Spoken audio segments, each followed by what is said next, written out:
প্রাইমার্কের এই ব্যাগটা দেখে তো আমি পুরাই অবাক হয়ে গিয়েছি। ব্যাগের ভেতরে যে থাকবে সে কিন্তু খুবই আরামে থাকতে পারবে। হ্যালো এভরিওয়ান, আসসালামু আলাইকুম সবাইকে। আশা করছি সবাই ভালো আছেন। সকাল সকাল নাস্তা খেয়ে একটু বাইরে বের হয়েছিলাম, প্রাইমার্কেও ঢুকেছি। প্রাইমার্কে কিন্তু রিজনেবল প্রাইসে অনেক কিছুই ইউনিক সামার কালেকশন পাওয়া যায়, সেটাই দেখতে গিয়েছিলাম। আর আমি গেলে হচ্ছে ড্রেস যদিও প্রাইমার্কের পরা হয় না, কারণ এখানে একটু খোলামেলা ড্রেসগুলো থাকে।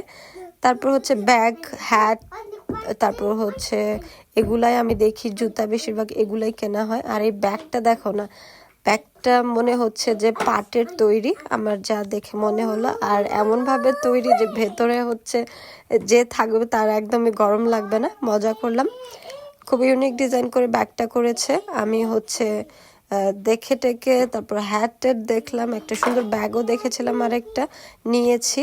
বাসায় এসে রান্না বান্না শুরু করে দিব। ওই যে ভিডিওটা হচ্ছে কয়েকদিন আগের, আর এর জন্যই হচ্ছে আমি এত লেজি, আমার ভিডিও মেক করতে এত অলস লাগে। আমি জানি না আর কে কে আমার মতো আছো। এই মাছগুলোও তো তোমাদেরকে শর্ট বা রিলসের মাধ্যমে দেখিয়েছিলাম যে দেশি মাছ, মিক্সড মাছগুলো নিয়ে আসছিলাম। সেটাকেই হচ্ছে ওই দিন রান্না করতেছিলাম। আমরা হচ্ছে এই ছোট মাছগুলোকে কি করি, এভাবে রান্না করি একটু টক দিয়ে। আমি একটা আমও দিয়েছিলাম একটু ভেজে, আবার ভাজা ছাড়া মাছ খেতে পারি না আমরা দুজনেই।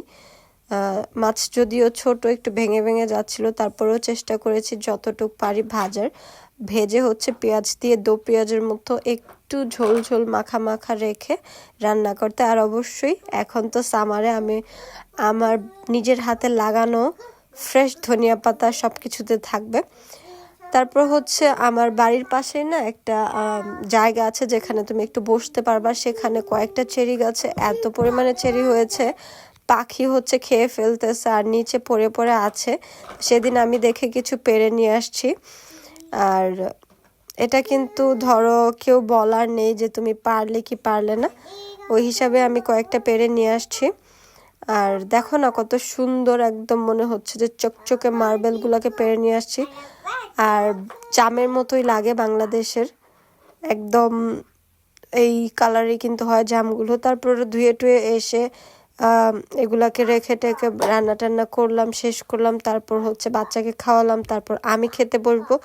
ওই দিন হচ্ছে ওই ছোট মাছটা রান্না করেছিলাম, আর হচ্ছে আমার গার্ডেনের ফ্রেশ শাক রান্না করেছিলাম। আর গাছের ফ্রেশ মরিচ দিয়ে কিন্তু আমি শাকটা খেয়েছি, অনেক মজা লেগেছে। এই ছোট ছোট জিনিসগুলোর জন্য না এই 2-3 মাসের সামারের জন্য খুব অপেক্ষা করি, কখন সামার আসবে, কখন এগুলা লাগাবো, আর কখন হচ্ছে এই ছোট ছোট জিনিসগুলো খেতে পারবো। শাক বা মরিচ কিন্তু কিনেও খেতে পারি, কিন্তু নিজের হাতে লাগানো বা ফ্রেশ খাওয়ার যে একটা মজা, সেটা কিন্তু আলাদাই বলতে হবে। তোমরা আজকে কে কি করেছো অবশ্যই জানাবা। এই ছিল আমার আজকের দিনের সবকিছু, টুকটাক যতটুকু আমি পেরেছি রেকর্ড করে তোমাদের সাথে শেয়ার করছি। আমাকে ভালোবাসা দিবা, আমার পরিবারের জন্য দোয়া করবা, আর তোমরাও ভালো থাকবা। আল্লাহ হাফেজ।